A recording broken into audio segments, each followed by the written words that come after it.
Alors très régulièrement, je suis sollicité par des médias russes, mais également médias québécois, très peu par les médias français, alors que pourtant l'actualité semble montrer de plus en plus à quel point mes analyses sont fiables, sont celles sur lesquelles vous pouvez vous appuyer de façon relativement simple pour comprendre ce qui se passe dans le monde.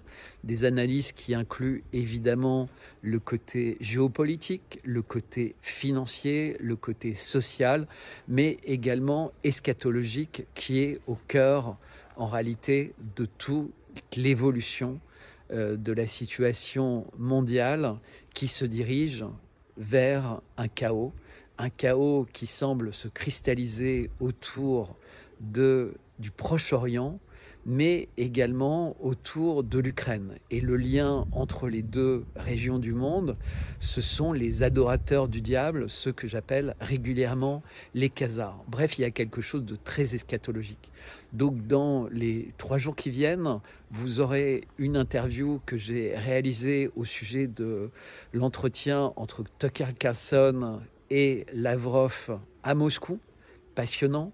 Vous aurez cette vidéo qui parle de la situation en Syrie qui est en train de déborder dans tous les sens et qui montre la complexité de cette région avec une attitude turque qui est finalement indéchiffrable, mais également le rôle très fort d'Israël, le rôle très fort des États-Unis, mais également de la France de Macron, puisque le déplacement de Macron ces derniers jours où il s'est rendu alors que son Premier ministre allait tomber en Arabie Saoudite montre que la priorité de Macron est évidemment sa place sur la scène internationale.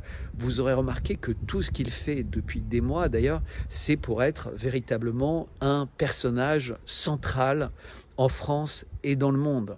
Ce que c'était ces Jeux Olympiques, maintenant sa résurrection, puisque c'est le mot qu'il utilise, de Notre-Dame, sa réinvention, rebâtir Notre-Dame.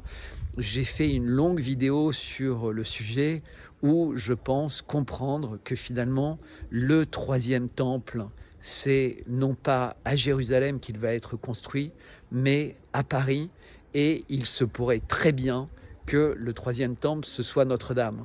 Mais d'ici là, concentrons-nous dans cette interview réalisée pour Afrique émergente. C'est une radio, une émission pour la radio et la télé africaine dans le cadre de partenariat avec Spoutnik, donc le grand média russe.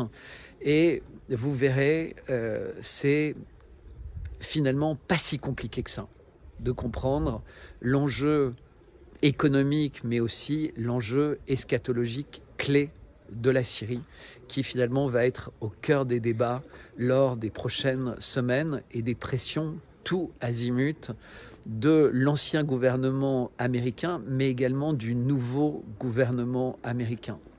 Vous attendrez juste quelques jours avant l'interview de Lavrov, vous verrez, c'est également passionnant.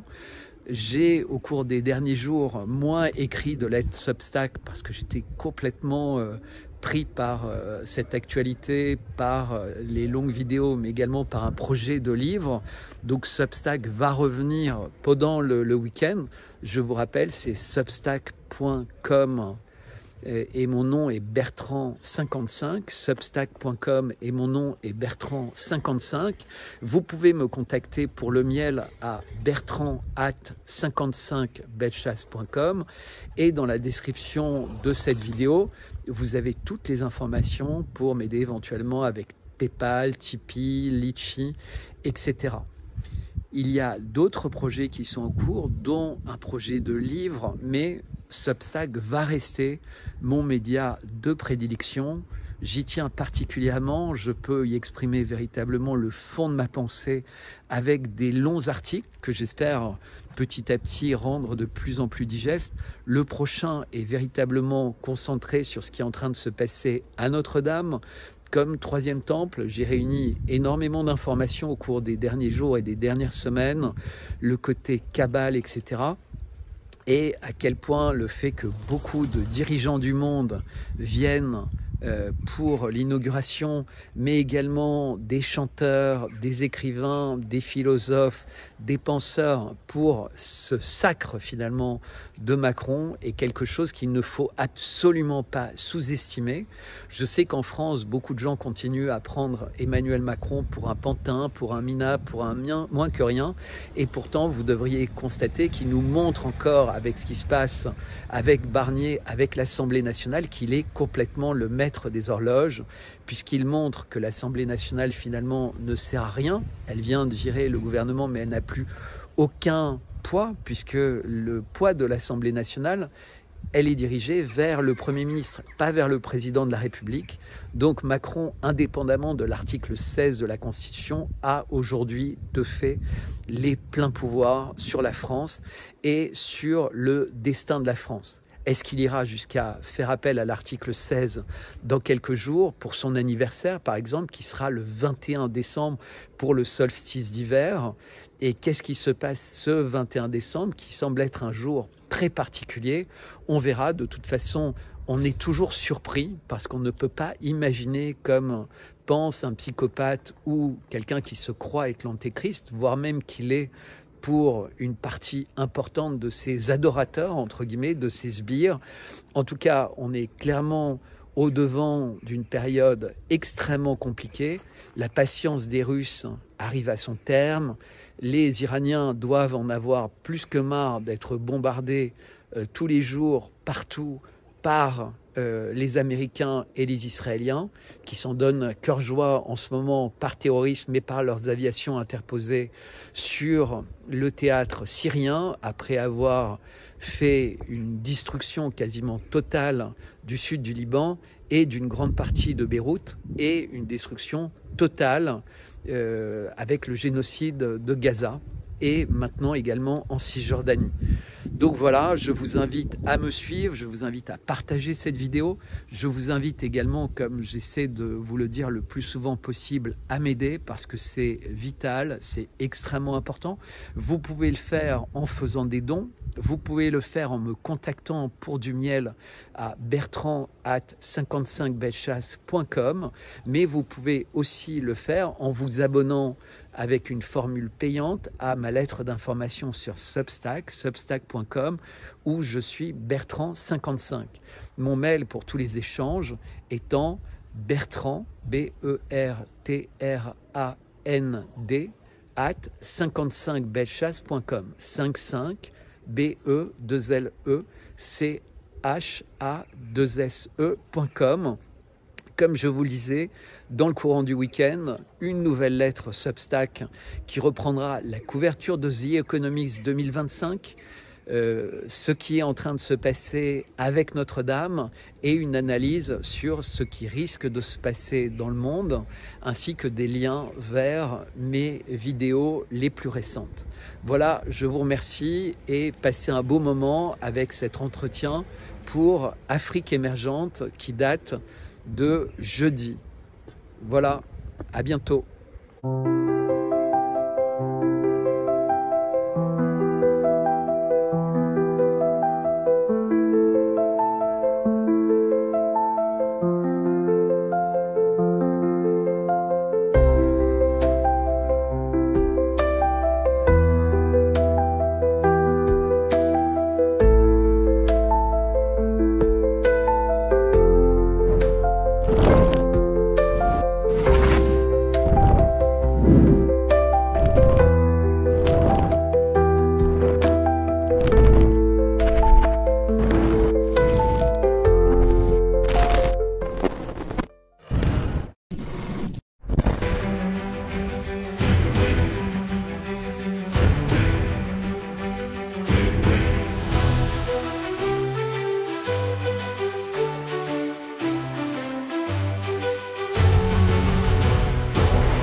So freedom comes to every soul. Le problème, c'est pas la télé. Le problème, c'est les gens qui regardent la télé. Le problème, c'est pas qu'on vous donne de la merde. Le problème, c'est que vous acceptiez de la manger.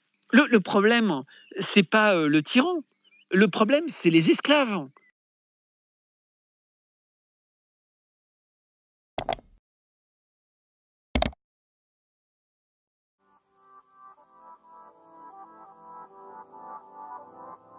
Alors, comment analyser ce qui se passe en Syrie dans le cadre régional et international? Quel est le lien entre les différents théâtres de conflit de l'Ukraine à Gaza et le Liban et enfin Alep en Syrie? In fine, le gel des conflits sur les lignes de front est-il une stratégie viable pour ramener la paix? Alors, pour discuter de toutes ces questions, j'ai l'honneur et le plaisir de recevoir depuis Paris Bertrand Scholler, analyste géopolitique français, diplômé de Sciences Po Paris et conseiller en stratégie. Bertrand Scholler, bonjour et merci d'avoir encore une fois accepté de nous accorder cet entretien. Bonjour Kamal. Donc, merci pour cette introduction complète. L'escalade, pour compléter bien le tableau, c'est que l'escalade a soulevé la question pressante de l'inaction apparente, je dis bien apparente, des forces iraniennes qui ont considérablement, dans le passé, renforcé leur présence militaire dans le pays pour soutenir le gouvernement syrien. Donc, elle a au moins 477 sites à travers le pays, dont 52 bases militaires et un nombre stupéfiant de 177 à Alep seulement. Alors, malgré une empreinte militaire aussi importante, les forces iraniennes n'ont pas pris de mesures décisives contre la prolifération des groupes terroristes opérant dans la région. Alors, euh, pourquoi l'Iran, et dans ce contexte-là, qui a établi une présence militaire prééminente en Syrie par rapport à d'autres puissances étrangères, semble-t-il avoir négligé ou pas pris au sérieux, je ne sais pas, quel est votre avis, la menace pesée par de telles factions terroristes. Et puis, je rajoute, la Russie et la Syrie ont-elles également sous-estimé ce même danger? Alors, déjà, on a un élément de réponse important, c'est que quasiment dans la foulée de cette attaque terroriste, la Russie a changé le chef d'état-major de son armée en Syrie. Mhm, Donc, un nouveau a été nommé, preuve que à Moscou, on a considéré qu'il n'avait pas fait son travail en termes de recueil et de remontée d'informations par rapport à ce qui se passait en Syrie. Il faut savoir également que depuis toujours, bien avant le début de guerre civile 2010-2011, la Syrie a un lieu d'enjeu puisque c'est un lieu de passage possible de gazoducs vers l'Europe. Et on sait que c'est quand la Syrie a choisi l'Iran comme partenaire pour construire un gazoduc qui irait vers l'Europe que les choses se sont aggravées.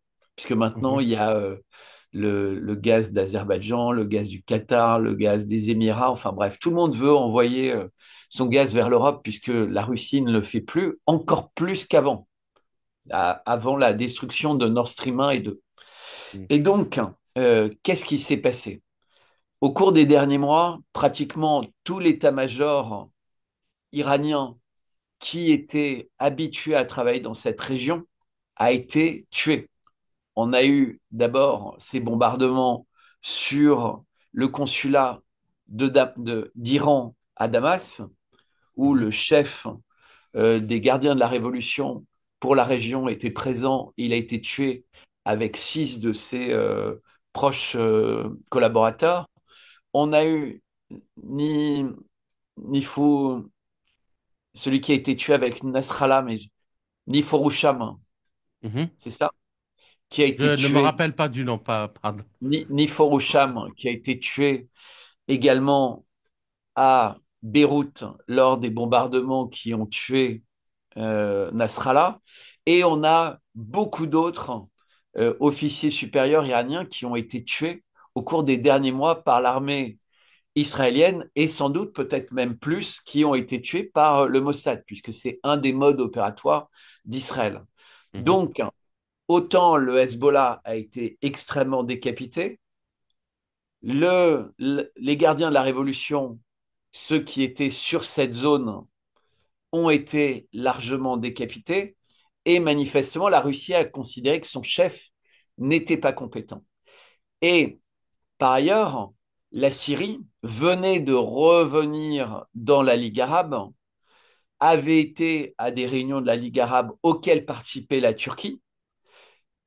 Erdogan était à Kazan, donc ça faisait beaucoup d'éléments qui ne donnaient pas d'inquiétude venant de la région turque, mhm. puisque la Turquie donnait énormément de signes de sympathie vis-à-vis de la Russie et des BRICS.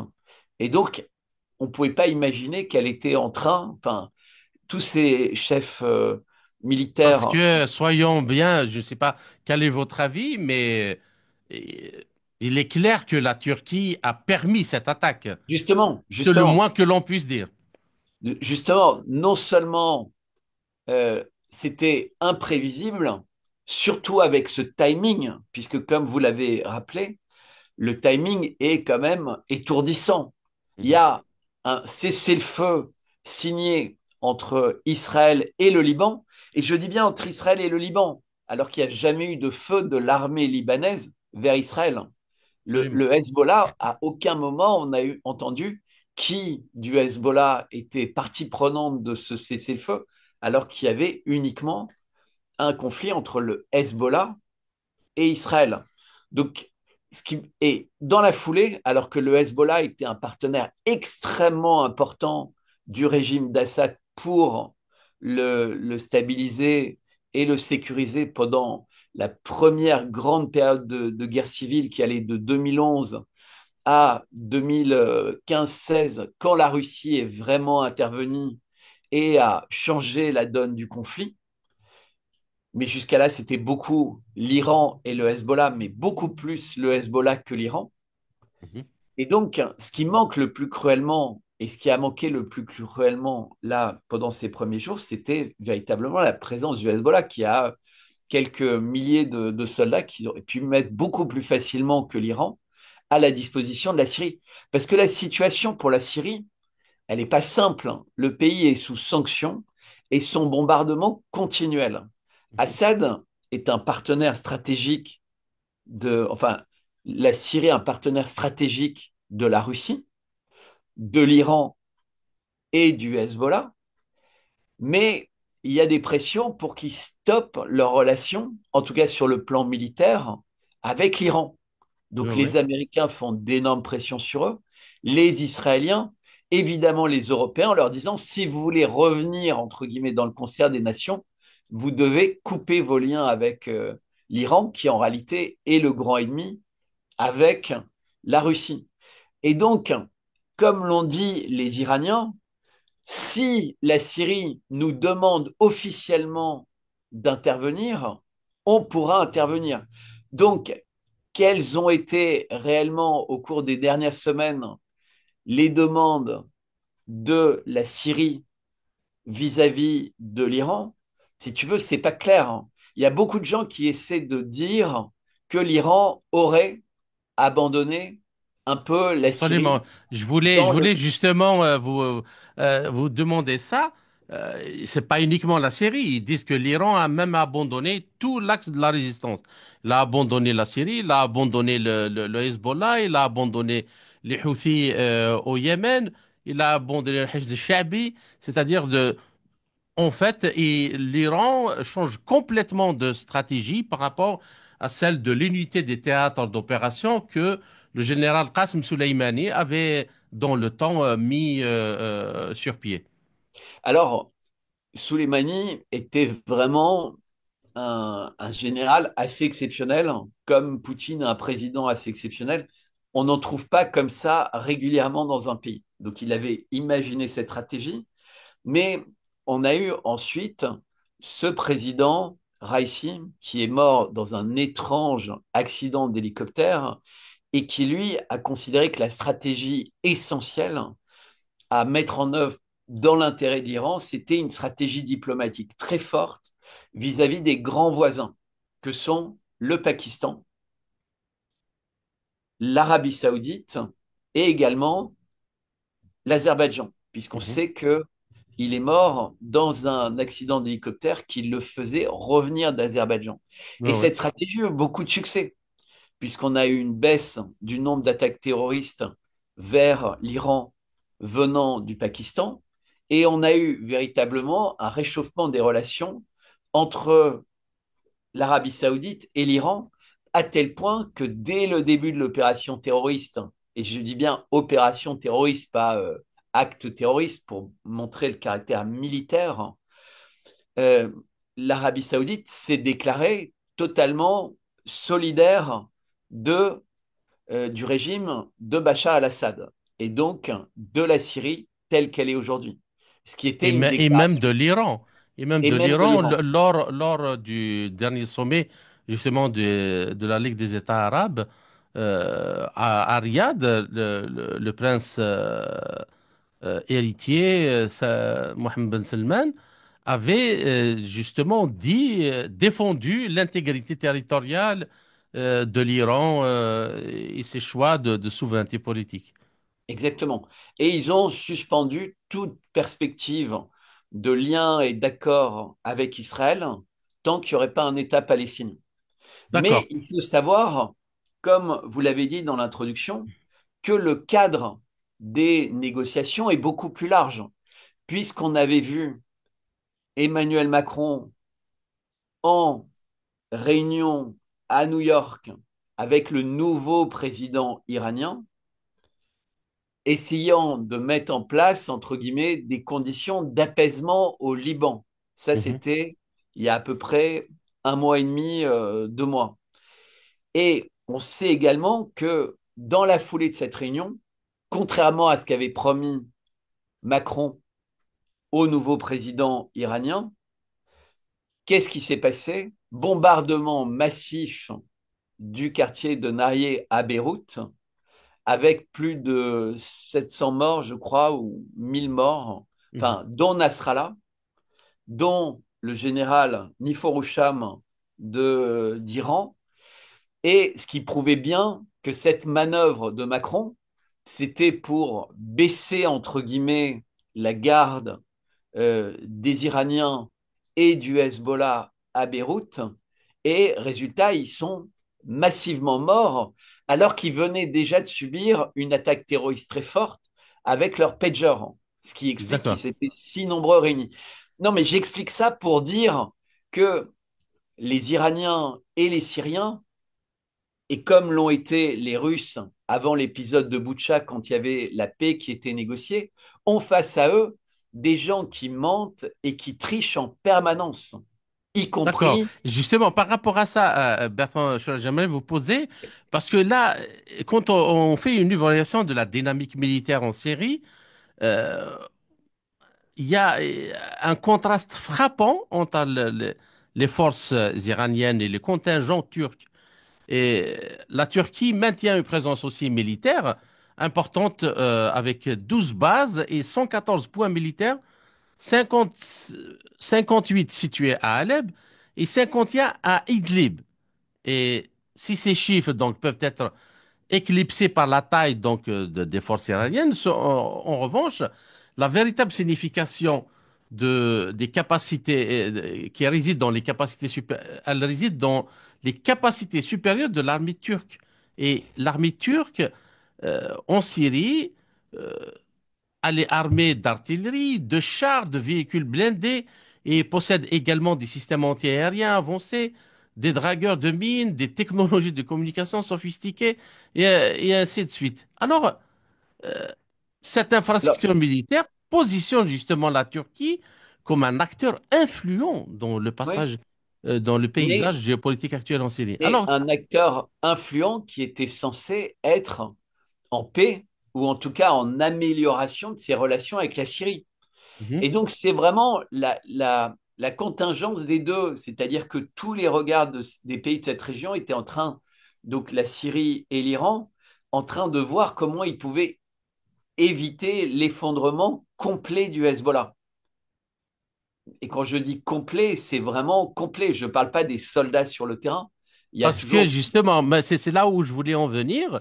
Là où les terroristes ont attaqué, c'est clair qu'ils veulent couper le Exactement. ravitaillement du Hezbollah qui viendrait de l'Irak ou qui viendrait de l'Iran. C'est clair Exactement. et net. Il Et, suffit juste et de donc, regarder la carte. et donc, quand on regarde la carte, en fait, l'idée, c'est de couper non seulement l'approvisionnement en armes, mais également l'approvisionnement en chefs militaires.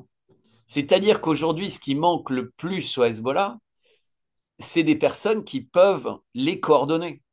C'est pour ça qu'il y avait des escarmouches de type résistance, mais pas des escarmouches et une organisation de type armée préparée à un combat face à une armée. Et c'est pour ça que la manière avec laquelle le cessez-le-feu a été négocié est aujourd'hui la pire solution, une solution que le Hezbollah n'aurait jamais pu accepter. D'une part, parce que le cessez-le-feu n'était pas possible pour le Hezbollah si c'était pas lié à un cessez-le-feu à Gaza. Or, ça a été fait, puisque Nasrallah avait toujours dit l'inverse. Les Syriens et les Iraniens, quand le cessez-le-feu a été dit, ont juste dit qu'ils étaient contents pour le peuple libanais qui allait enfin pouvoir se reposer parce qu'il y a des bombardements quotidiens sur Beyrouth, tout le sud du Liban. Enfin, c'est tout le pays qui est déjà gravement atteint par toute forme de crise qui risquait de tomber en lambeaux, ce qui est l'objectif de toute façon des alliés d'Israël. Et les seuls actes que faisait au cours des dernières semaines le Hezbollah, c'était des missiles plus précis qui arrivait vers, par exemple, la ville de Tel Aviv ou le port d'Haïfa. Et ces bombardements, évidemment, c'était des nouvelles armes qui arrivaient d'Irak et qui arrivaient d'Iran. Et donc, il fallait couper ça. Donc, le cessez-le-feu aide puisque ça désorganise complètement, encore une fois, le Hezbollah. Mais surtout, ça a permis cette nouvelle stratégie de déstabilisation complète de la Syrie en quelques jours. Parce que qu'est-ce qui s'est passé? Juste un point, Allez-y, c'est allez-y. que les images de ces terroristes arrivant de Turquie, de la zone contrôlée par les Turcs en Syrie, et vraisemblablement de Turquie, vu leur nombre, ils ne pouvaient pas être dans cette zone uniquement syrienne turque parce que ils auraient été vus.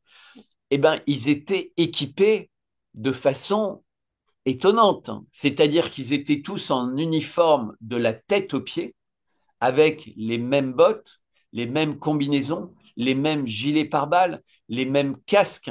Donc ils étaient véritablement extrêmement bien armés, avec le même type d'équipement. Mais surtout, ils avaient des équipements de transport légers et lourds de type armé, avec des colonnes de Mhm. véhicules blindés qui avançaient. Mais surtout, quelque chose qui m'a marqué, c'était des centaines de motos équipées de mitrailleuses. C'est-à-dire qu'ils étaient équipés véritablement, c'est des drones de terrain. Alors, ce type de choses, on ne peut pas les voir, en tout cas pas pendant les périodes comme en ce moment en Ukraine. Et puis, ils ont beaucoup, beaucoup de drones, mais ils ont des motos qui sont très rapides, avec un passager à l'arrière qui est une mitrailleuse lourde et qui peuvent faire des dégâts énormes et face auxquels le système de défense qui avait été mis en place par la Syrie, avec des bidons, des Mhm. choses comme ça, est complètement inutile. Puisqu'en fait, ils ont face à eux des gens très rapides, beaucoup plus que des personnes à pied ne le seraient, mais donc qui sont petites à viser avec des chars et avec des canons, ou alors des véhicules blindés qui peuvent avancer et libérer. Et donc, c'est un Alors, nouveau type de guerre qui ne pouvait pas être prévu, tant des moyens énormes et une formation très, très forte a été faite. Et on découvre que tout ça a été fait ou aurait été fait par des formateurs ukrainiens qui sont sur tous les territoires terroristes qui peuvent mettre à mal la présence russe à l'international. Et qui est derrière les Ukrainiens? Qui finance à 100% les Ukrainiens? C'est l'Union européenne.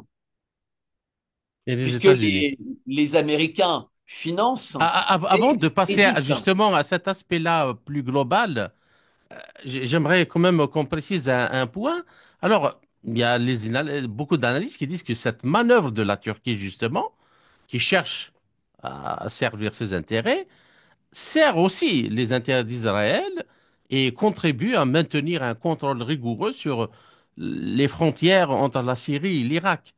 Et Mais un tel contrôle est essentiel donc pour contrecarrer l'infiltration et tout ce qu'on vient de dire là.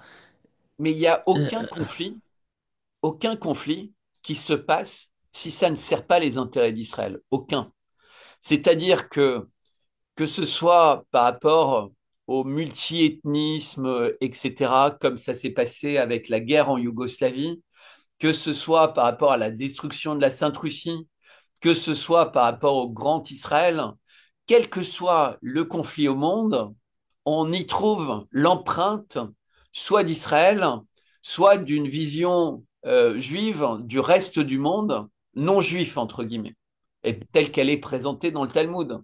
Donc, on a véritablement quelque chose d'à la fois économique, ça c'est un peu la vision américaine, et eschatologique, ça c'est la vision israélienne et un peu française, ou de plus en plus française, comme on l'observe en ce moment avec toutes les cérémonies de Macron aux Jeux Olympiques, à Notre-Dame, etc. On voit que l'eschatologie est importante, d'où le lien très très spécial entre Tel Aviv et Paris. Alors ils font semblant de se disputer, mais ça c'est des disputes stratégiques entre guillemets. Le lien est extraordinairement fort et c'est que pour tromper les gens. C'est-à-dire quand ils font semblant d'être en tension, c'est parce que Macron va pouvoir appeler les Iraniens et naïvement, s'ils oublient toutes les trahisons, ils vont se dire, ah tiens, il a l'air d'être le seul pays occidental qui fâche Israël. Donc tout ça, c'est vraiment une mascarade mhm, internationale pour tromper, comme ça s'était passé pendant les accords en Turquie au début de l'opération spéciale russe, où les Russes ont sincèrement cru qu'une paix était en train d'être négociée, alors qu'en fait, c'était uniquement pour que les forces russes se reculent et pour avoir l'épisode de Boutcha et une campagne de marketing mondial pour présenter la Russie comme un pays de boucher. Et ben, c'est exactement la même chose qui est en train de se passer avec en Géorgie, en Syrie, partout en fait. L'idée, c'est de déstabiliser des régimes en place qui sont contre l'empire israélo-européen, américain, entre guillemets, et mettre à la place des gouvernements qui sont complètement LGBT+, complètement pour le multiculturalisme au sens la cancel culture, en fait, la fin de la culture des pays pour une culture Coca-Cola, euh, euh, en fait, tout ce qu'on voit dans tous les pays, tu sais, les pubs où on a un homme noir avec une femme blanche, enfin, tout ce que ne veut pas la Russie, tout ce que ne veut pas l'Iran, tout ce que ne veut pas la Corée du Nord, tout ce que ne veut pas le Hezbollah, en fait, c'est ce que eux veulent. Et donc le combat, il n'est pas pour uniquement des territoires ou des. C'est vraiment un combat entre le bien et le mal, pour reprendre les termes de Vladimir Poutine, ou mhm. la fin du bal des vampires, c'est-à-dire des gens qui veulent détruire l'humanité telle qu'elle a été depuis la nuit des temps. Il faut savoir qu'ils poussent ça jusqu'à dire qu'il n'y a plus de genre. Ouais, ouais. C'est très important parce que quand on regarde le conflit en Syrie, on regarde un conflit dans un territoire.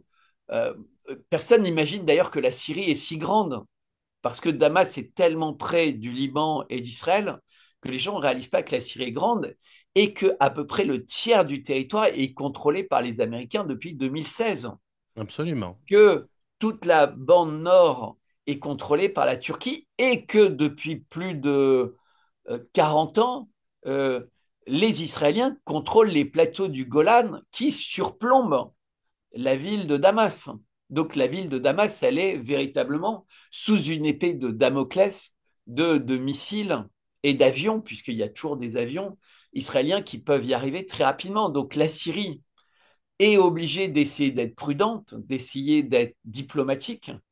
Et donc, pour revenir à votre question initiale, à quel point la Syrie a cru qu'il y avait un apaisement, je ne sais pas.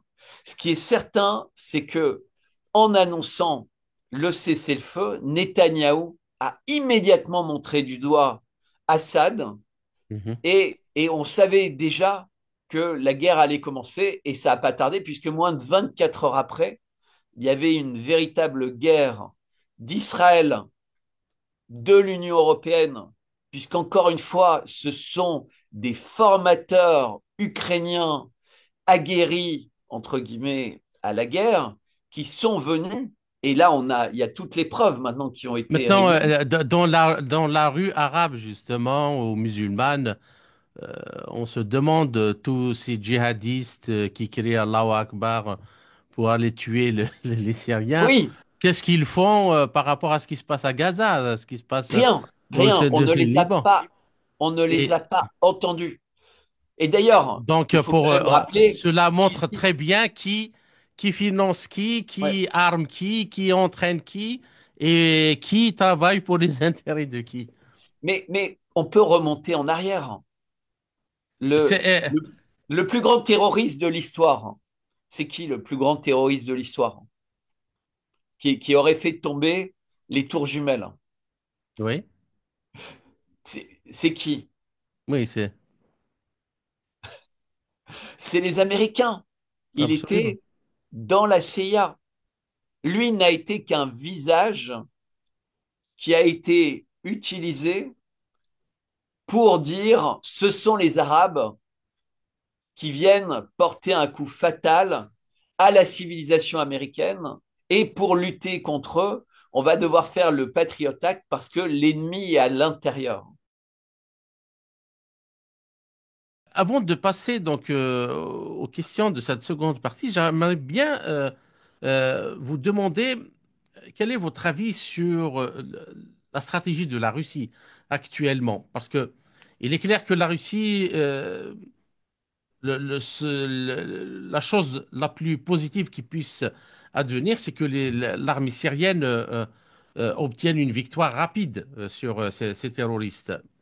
Oh, c'est pas très sûr avec donc les insuffisances que nous avons constatées, notamment avec l'intervention de la Turquie qui joue au double jeu et, et donc la Russie a aussi besoin de maintenir ses bases militaires à Hmeimim et à Tartus, notamment justement pour les questions de logistique dans ces opérations d'aide en termes de sécurité pour l'Afrique. Comment voyez-vous la chose, vous? Alors, il y a un pays qu'on n'a pas évoqué également, c'est la Chine. Donc, pour la Chine aussi, la Syrie est un pays important et immédiatement, la Chine a pris fait et cause pour le gouvernement Assad. Donc, pour l'instant, la Chine parle beaucoup diplomatiquement, mais parce qu'elle est dans une guerre commerciale très forte avec les Américains, on voit sur les terres rares, les puces pour l'intelligence artificielle, etc.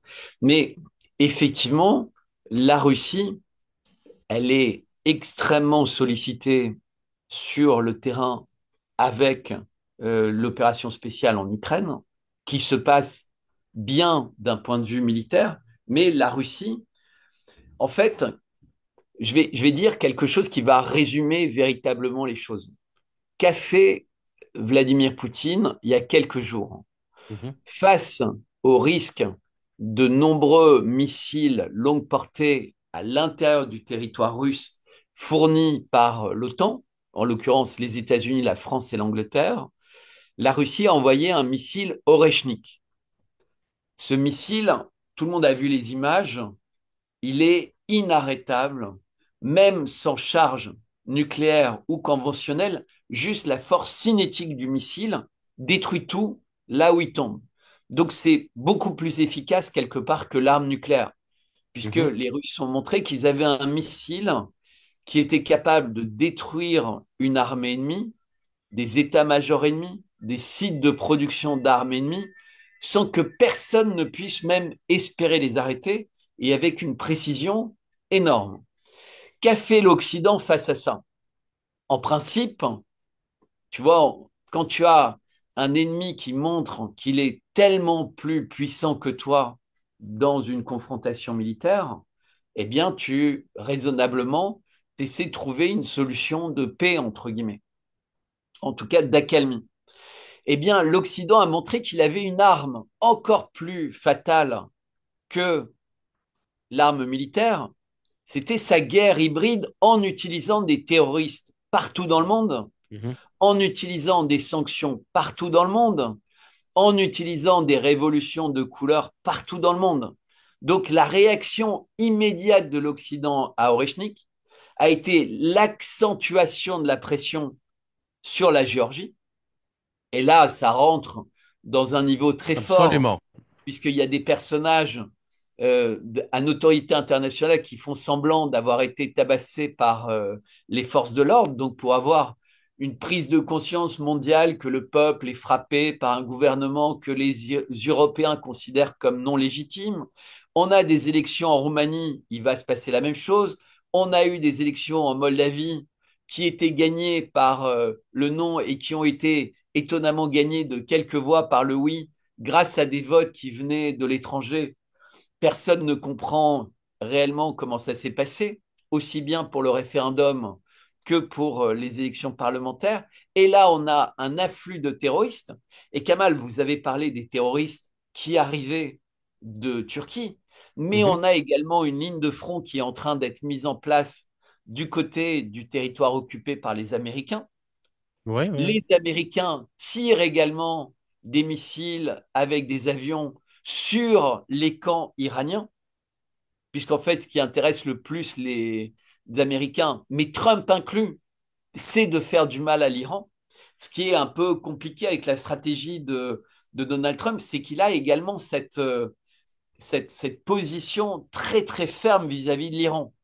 Donc il est, Donc, Bertrand Scholler, je vous pose juste une question parce que oui, vous avez vraiment mis ça.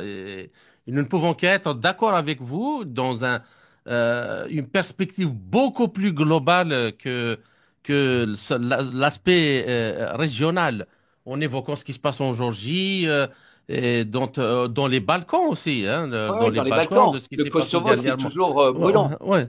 Alors, au-delà des conflits donc autour des territoires et des populations, est-ce que l'enjeu, euh, c'est la nouvelle architecture du système international?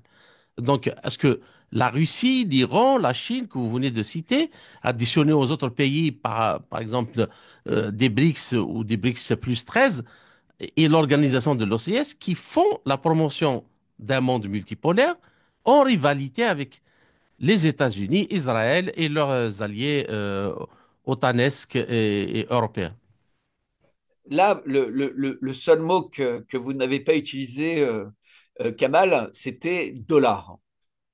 En fait, la grande inquiétude des Américains, c'est l'hégémonie du dollar. Mhm. Aujourd'hui, le dollar, c'est plus de 80% des échanges économiques dans le monde.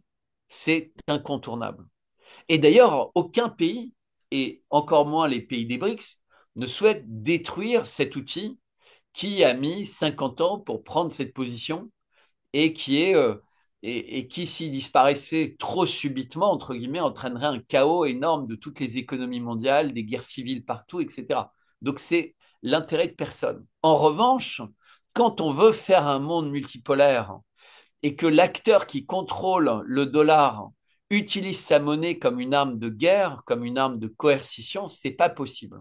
Et quand on écoute ce que disent les Chinois ou ce que dit Vladimir Poutine par rapport au dollar, il dit on voit bien que le dollar va forcément perdre son rôle parce que les Américains ont montré qu'ils n'étaient pas un acteur fiable pour avoir entre les mains une monnaie aussi indispensable à tous les pays du monde. Donc, ils vont une monnaie, et pas que la monnaie aussi.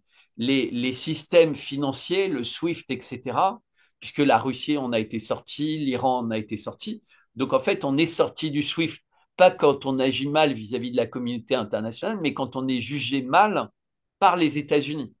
Et Ouais. même le Vatican avait été sorti du SWIFT par Obama quand les Américains avaient voulu virer Benoît XVI. Tout ça s'était passé très loin de ce que les informations ont dit, mais ça a permis de mettre en place le pape François qui a un rôle extrêmement bizarre par rapport à tout ce qui se passe dans le monde. C'est un personnage important, le pape au Vatican. Et Mhm. encore une fois, c'était les Américains avec leur système moderne, monétaire, qui avaient obligé le Vatican à céder et Benoît XVI à sortir parce que la Banque du Vatican, elle est vitale pour l'Église catholique dans le monde Mhm. et qu'elle était coupée du SWIFT. Donc, en ce moment, à Kazan, mais depuis en fait 16 ans, les BRICS essaient de trouver des solutions alternatives ou complémentaires au système monétaire international tel qu'il fonctionne aujourd'hui avec le SWIFT. Et donc, a été créée la banque des BRICS, mais qui n'est pas que pour les BRICS, qui est pour tous les acteurs. Et ce qui se passe, c'est que les Américains, qui ont un peu sous-estimé en apparence ce mouvement, parce qu'ils étaient persuadés qu'ils allaient pouvoir diviser les BRICS de l'intérieur.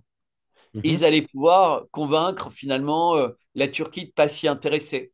Ils allaient pouvoir convaincre l'Arabie Saoudite d'y aller, mais de faire marche arrière. Ils allaient pouvoir convaincre les Brésiliens bah, qu'en fait, ça valait mieux pour eux de se retirer, entre guillemets, de ce projet parce que ça aurait plus de conséquences négatives que positives.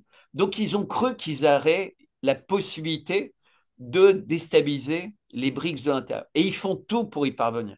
On a bien vu, Ben Salman n'est pas allé au sommet de Kazan, mais depuis, il a Mhm. parlé avec Vladimir Poutine. Donc, on a vraiment un jeu vital, entre guillemets, pour l'hégémonie de l'Occident qui se joue. Et la Syrie, et c'est terrible pour eux, est au cœur de ce jeu. Puisqu'en fait, la Syrie, elle est entre un des pays qui est sur les routes, entre finalement l'Inde, Pakistan, Iran et la Turquie et l'Europe, de la même manière que l'Ukraine est entre la Russie et l'Europe. Et donc, c'est cette volonté de diviser les pays du monde, de les rendre multiethniques, parce que qui dit multiethnique et multigenre et LGBT, etc., dit des pays qui sont de moins en moins faciles à gouverner, et donc de plus en plus disposés, face aux guerres civiles, à l'instabilité, à accepter une espèce de gouvernance mondiale. Parce que c'est l'objectif Mhm. de ces gens-là, de ce nouvel ordre mondial, avec Schwab, avec Macron, etc. Alors ils évoquent la capitale de ce gouvernement mondial qui serait Jérusalem. Hein, il y en a beaucoup qui parlent de Jérusalem. Il y a des projets à Astana, au Kazakhstan, de religion mondiale. Donc on voit qu'on a cette volonté. Et la Syrie, c'est un pays qui est indispensable pour permettre aux pays qui refusent catégoriquement ça, donc la Russie, l'Iran, la Chine, bah de commercer entre eux et d'empêcher, entre guillemets, cette hégémonie d'Israël sur le proche Moyen-Orient, puisque là maintenant, avec la destruction complète de Gaza, avec le génocide du peuple palestinien et ce qui est en train de se passer en Cisjordanie, on voit que Israël, qui n'a été arrêté par aucun de ses partenaires dans ces actes génocidaires, a continué au Liban et même les alliés historiques du Liban ont laissé tomber le Liban. La France n'a rien fait. On n'a pas envoyé de casque bleu français. On n'a rien fait au cours des 2 derniers mois. Même Mhm. quand Israël a fait 5000 attaques terroristes. Au contraire, dans nos médias, on disait que c'était finalement un grand succès pour Israël. Donc pour te dire, aujourd'hui, exactement comme avec la période du Covid, etc., on force les gens à croire quelque chose qui est mauvaise pour eux et qui serait bonne. Puisqu'évidemment, il est mauvais pour tous les peuples, qu'on détruise l'idée même d'identité, de spécificité, de culture propre, etc. Et c'est le modèle russe qui est insupportable pour les autres pays, puisque la Russie réussit à être un ensemble, en fait, de républiques qui ont une grande autonomie, mais qui ont un plaisir à travailler entre elles.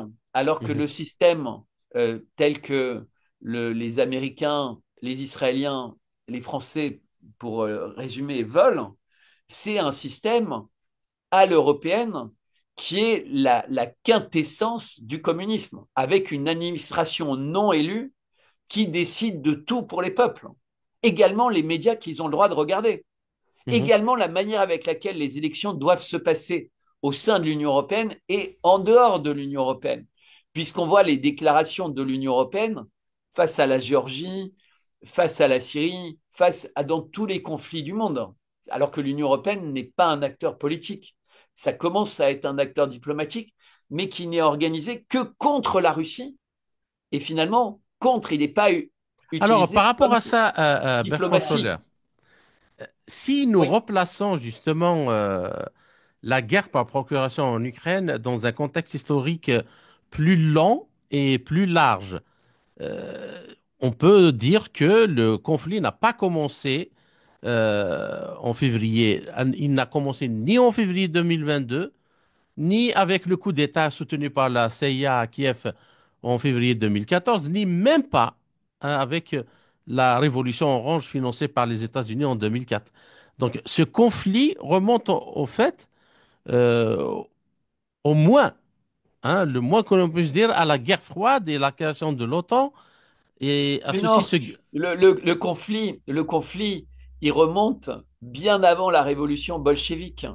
Voilà, je voulais justement, et pour montrer donc, d'un point de vue philosophique, et- parce que à ceci, donc, il se greffe le déploiement des collaborateurs fascistes ukrainiens tels que Stepan Bandera après la fin de la Seconde Guerre mondiale pour attaquer secrètement la Russie, l'utilisation de ce qu'on appelle les stay behind par la CIA comme le maître espion, le général Reinhard Gehlen, le MI6. Donc en fait, en réalité, on peut dire que l'Occident agit avec la même mentalité, la même philosophie politique qui a engendré le colonialisme, qui a engendré le Exactement. capitalisme, et que en réalité, on est dans une même stratégie justement qui dure depuis au moins 5 siècles. Exactement. Et c'est la Russie, à l'échelle des États, qui a été le premier où, au niveau des chefs d'État, ils ont utilisé ce que j'évoquais tout à l'heure, ça de façon résumée, qui est finalement un conflit éternel entre le bien et le mal, qui est en train de prendre une tournure terrible depuis 2019 et qui s'accélère. Et donc, c'est ce que Poutine appelait le bal des vampires. C'est-à-dire qu'en fait, maintenant, le camp du mal, il n'hésite pas à agir à visage découvert. On découvre maintenant, sans l'ombre d'un doute, et ça a été confirmé aux États-Unis par des patrons de la santé américaine, que le Covid était une arme. Et donc, si le Covid était une arme, les injections et les vaccins faisaient partie de cette même arme. Donc, les big pharma étaient partie prenante de cette stratégie militaire du monde entier qui visait à injecter avec des produits américains le monde entier, puisque je te rappelle que les Américains imposaient deux produits pour avoir le droit d'aller aux États-Unis, etc. Et c'était encouragé partout, qui étaient Sputnik et Moderna. Et pas Sputnik, pardon, Pfizer et Moderna. C'est moderne, hein, ouais. Et c'est et depuis ça s'accélère. On a la guerre LGBT+, wokisme, genre, donc la guerre contre la Russie avec des sanctions aberrantes, le climat avec des pays qui ont dépensé des milliards pour de l'éolien qui ne fonctionne pas. Et aujourd'hui en Allemagne, ils enlèvent des parcs d'éoliennes pour réaccéder aux mines de charbon. Ouais, ouais. Il retarde, entre guillemets, la fin des centrales à charbon. Aujourd'hui, dans le monde, 30% de l'énergie ou 26% de l'énergie, elle est produite à partir de charbon. Donc, quand on explique aux gens en France qu'il faut arrêter d'utiliser leurs petits moteurs à explosion, on voit bien que c'est totalement ridicule, Ouais, y absolument. compris à l'échelle de nos pays par rapport à ces gens qui se baladent en jet, etc. Donc ils nous mentent, on voit qu'ils nous mentent, parce que c'est évident. Les injections ne servaient pas à retrouver une vie normale, elles servaient juste à nous injecter on ne sait pas quoi dans le corps. Les sanctions ne servent pas à nous permettre, entre guillemets, d'en finir avec la Russie, puisque la Russie n'a jamais été aussi forte. Elles permettent de détruire les peuples avec l'inflation et de leur prendre tout ce qu'ils possèdent. C'est une guerre contre les peuples. C'est le bien contre le mal. Et la Russie est l'empêcheur de tourner en rond. Et donc, l'Occident essaie de se battre contre les alliés de la Russie. On essaie de faire croire qu'en fait, la cible finale, c'est la Chine. Mais non, pas du tout. La cible, ça a toujours été la Russie. Pourquoi? Parce que c'est la Sainte Russie. Elle est orthodoxe. Et dans une guerre du bien contre le mal, il faut évidemment tuer le pays qui est, entre guillemets, et je suis Qui désolé, je ne veux pas oppose. faire de prosélytisme religieux, Oui, oui, mais oui. les valeurs du christianisme, là où elles sont le plus préservées au monde, c'est pas au Vatican, c'est pas à Notre-Dame de Paris, qui est blasphémée par toutes les actions d'Emmanuel Macron. On pourrait passer une émission entière à en parler. C'est en Russie. La Russie, elle construit des cathédrales. La Russie, elle met à l'honneur la prière, elle met à l'honneur les valeurs de la chrétienté, mais Mhm, qui sont également préservées en Syrie. mhm. La Syrie vient d'annoncer qu'elle ouvrait une université à Damas pour comprendre l'importance de la culture chrétienne et la chrétienté dans cette région, dans leur région. Absolument. La Syrie, c'est un des berceaux du christianisme. Mhm, À Alep, ces villes dont on parle, il y a des églises du IVe siècle qui sont en danger. mhm. Il risque de se passer exactement ce qui s'était passé avec les talibans. Et tout à l'heure, j'évoquais Ben Laden. Bah, Ben Laden était utilisé par la CIA pour déstabiliser cette région. Et finalement, il aurait changé de fusil d'épaule, mais clairement, il n'a pas pu, avec des post-it, des talkie-walkie, et organiser le 11 septembre. Toutes les pistes sérieuses du 11 septembre, elles amènent à la CIA, au Mossad, à Israël, en fait. Pas du tout à Justement, Ben Laden. ce que vous évoquez est extrêmement important. Et si l'on remonte justement dans le temps, on peut bien, je ne sais pas, mais je vous le pose la question. En tout cas, on peut bien se demander, mais qu'est-ce qui s'est passé même au temps des croisades? Exactement. Ce qu'on appelle entre guillemets, hein, parce que moi, ma connaissance, ce qu'on appelle entre guillemets les croisades. Moi, je ne crois pas à ça, parce qu'en réalité, comme les Templiers, par exemple, partaient en Orient, c'était pour défendre les pèlerins, c'est pas pour aller piller l'Orient, mais Bien sûr. défendre les pèlerins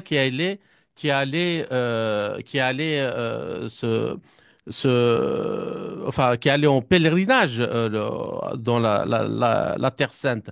Et quand on voit comment les Templiers ont fini, alors qu'il n'y a aucune preuve par rapport aux accusations qu'on met on leur met sur le dos, en fait, c'est toujours le même système oligarchique que vous êtes en train de décrire, qui a muté selon Exactement. les périodes, mais qui a gardé le même fond de rabaissement de l'être humain, de son esclavage, de son esclavagisme. Mais là, on est arrivé justement à la quintessence de ça, parce que les moyens technologiques, l'intelligence artificielle, l'omniprésence des médias, puisqu'ils sont toujours avec nous, avec notre smartphone, notre téléphone, les radios, etc., on est sans cesse sollicité par les messages de la société de consommation et la société de peur et la société de guerre. Mhm. Et donc, les gens, en fait, sont de moins en moins aptes à prendre des décisions autonomes, à croire en leur intuition, à croire en leur... Et donc, ils deviennent de plus en plus des machines. Quand tu prends un taxi, avant, il y a 30 ans, un taxi, tu lui disais d'aller là, eh ben, ils connaissaient très bien le chemin compte tenu de l'heure, etc. De temps en temps, ils pouvaient se tromper. Aujourd'hui, un taxi, il obéit uniquement à, GPS. au GPS. Et donc, on sent qu'il est remplaçable, en fait. Il n'a plus de valeur ajoutée. Et c'est ce que veulent faire les voitures autonomes. On est en train d'organiser une société transhumaniste. Et là aussi, c'est quelque chose que ne peuvent pas vouloir les pays enracinés dans la foi que sont les pays musulmans. Et Mhm. c'est pour ça qu'il y a cette volonté de diaboliser en permanence les musulmans, les arabes et les chrétiens. Donc il y a cette guerre très forte contre les religions. Et un pays comme la Syrie, qui est un pays multireligieux, où toutes les religions sont acceptées et vivent en paix, c'est un très mauvais exemple, puisqu'il faut faire croire aux gens Tout comme la que les Russie, religions ne peuvent pas vivre en paix dans tout un comme même la pays, Russie, tout comme la comme la Russie. Russie. Moi, Mais je la Russie, considère c'est que, encore plus flagrant, avec oui, les Tchétchènes qui se battent aux côtés des orthodoxes absolument. et des, et des Yakoutes et des Bouriates qui ont tous des coutumes et des manières différentes de vivre et de croire en un au-delà, en Dieu, en des... Et en fait, l'Occident, parce que tu parlais de multi-blocs, multipolaires face à monoblocs, mais à l'intérieur des multipolaires, en fait, il y a cette volonté de tout lisser. Il faut que tout le monde boive du Coca-Cola, que les bébés, dès la naissance, ils aient 30 injections de produits, que les gens ne regardent que les informations occidentales et qu'on censure les informations russes, les informations iraniennes, etc. Et les gens acceptent ça et que on ne puisse pas parler librement. C'est-à-dire que moi, il y a des gens qui disent, mais Bertrand, t'es fou de parler comme ça à la radio. Mais si j'ai plus le droit de parler librement, si j'accepte les gens qui me disent, t'es fou, ils vont te faire des problèmes. Mais j'accepte de plus être un humain libre. Mhm. Or, la vie ne vaut pas la peine d'être vécue si on n'a pas la possibilité de se battre pour rester humain et libre. Mhm. Et c'est exactement ce qui rend fou ceux qui veulent le transhumanisme, le LGBT+, c'est le moment clé, c'est quand Poutine dit on arrête le prosélytisme LGBT+. Les gens font ce qu'ils veulent, mais l'État ne va pas faire la promotion de ça. L'État ne va pas financer ça dans sa société. Parce qu'une société, elle a besoin de Mais natalité. Elle a besoin. c'est dans ce Exactement. cadre-là qu'il parle de l'état civilisation. Exactement. Et qu'est-ce qui s'est passé en Arménie au cours des derniers mois? Dès que l'Arménie, entre guillemets, a cédé sur le Haut-Karabakh, US-Aid, les Américains sont arrivés à Erevan et ils ont planté dans la capitale arménienne des drapeaux LGBT+, partout. C'est-à-dire que la société arménienne, elle va être liquéfiée également par là, et dans quelques temps, elle va disparaître au sein d'une grande Turquie. Parce qu'en fait, on n'a pas évoqué, mais ce qui se passe en Syrie et un peu la traîtrise, peut-être, du gouvernement turc, est-ce que c'est pas lié à des accords secrets avec les Américains et Israël, qui est un très grand partenaire de l'Azerbaïdjan, Mhm. pour que la Turquie et l'Azerbaïdjan, finalement, absorbent assez facilement une Arménie qui est devenue obsolète, puisqu'elle a même plus conscience de son histoire, puisqu'elle a accepté que les Américains décrètent qu'en fait, bah, il n'y avait plus d'histoire et il n'y avait qu'un avenir dans le LGBT+, le wokisme, la cancel culture et, donc Coca, McDo, etc. C'est ça qui est en train de se passer. C'est la destruction de l'humanité, mais pas à pas. On se demande, il y a des gens aujourd'hui qui s'interrogent très sérieusement sur les perspectives. Bah, Medvedev l'a encore dit il y a quelques jours sur les guerres biologiques qui peuvent devenir encore plus dangereuses qu'elles ne l'ont jamais été à cause de l'intelligence artificielle, c'est-à-dire la convergence des dangers. la convergence des dangers, l'intelligence artificielle avec la biologie de synthèse. Mhm. Donc la machine qui pourrait permettre de concevoir des choses que l'humanité ne peut même pas imaginer. D'accord. Alors, une dernière question, il nous reste que 2 minutes, Bertrand Scholler. C'est par rapport donc à ce qui se passe maintenant en Syrie. Et il est clair que pour les Russes qui attendent enfin, qui veulent que le conflit en Ukraine s'arrête, geler le conflit, comme ça a été le cas en premier, donc sur le long de la ligne de contact, cela, c'est se faire avoir et se faire traîner dans la boue après, parce que ça donne uniquement, comme on le voit d'ailleurs en Syrie, comme nous l'avons vu avec les accords de Minsk 1 et 2, ça a juste permis aux Ukrainiens de se réarmer. Alors, comment voyez-vous, dans ce cadre-là, le plan qui vraisemblablement sera proposé par le général Keith Kellogg, qui est l'envoyé spécial de Trump pour l'Ukraine, et qui propose justement exactement le même plan de gel de conflit. Et... Moi, je pense que, euh, et c'est triste de le dire, hein, mais l'Occident n'est pas fiable. Depuis l'époque des Indiens d'Amérique, les Américains, par exemple, n'ont jamais respecté un seul de leurs accords. Jamais. À la fin de la guerre, au moment de Yalta, Staline est le premier à savoir, hein, puisque la Russie avait gagné la guerre contre le nazisme, était vraiment le principal gagnant de cette guerre, Mhm, et elle a été complètement abandonnée avec la partie à reconstruire, alors que la partie qui était encore intacte est allée côté américain. Et donc tous les profits, entre guillemets, de la reconstruction, etc., et les dommages de guerre ne sont jamais allés vers la Russie, qui s'était retrouvée à avoir perdu 27 millions de personnes, mhm.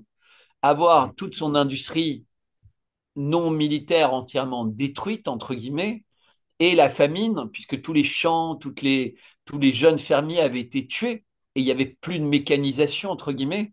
Donc, qu'est-ce que peut faire la Russie aujourd'hui? Croire ces gens-là qui veulent la détruire, ça paraît très naïf, parce que on a vu avec l'épisode de Wagner que la CIA, le Mossad, ils sont capables d'aller et de subvertir également les plus proches du pouvoir, également des gens qui croient aimer la Russie.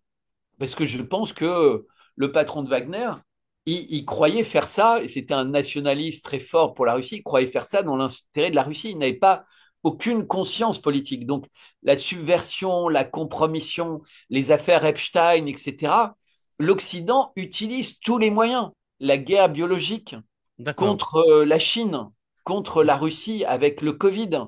Mhm. Donc, je crois malheureusement, et c'est terrible ce que je vais dire, qu'ils veulent la confrontation. Et la Russie a beau tout faire avec Oreshnik pour montrer que eux ne la veulent pas, que face à eux, ils doivent comprendre que cette confrontation, elle aura des conséquences désastreuses sur l'humanité entière.